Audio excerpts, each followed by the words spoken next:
Mä oon ottanut videon. Moi, me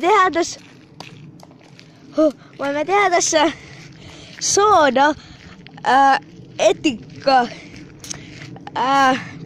pullo, pieni semmonen Lidlin pullopommi. Niko vähän hölskyttää heittää se. Ei juma.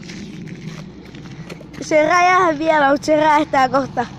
Mä tiedän, että se räjähtää kohta.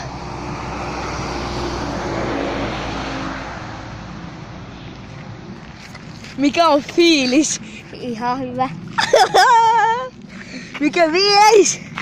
Ihan hyvä. Okei. Varo nyt. Varo. Oi jumala. Ei.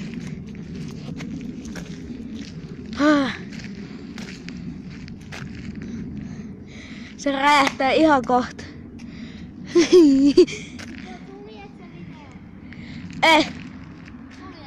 Otetaan video siitä räjähdyksestä.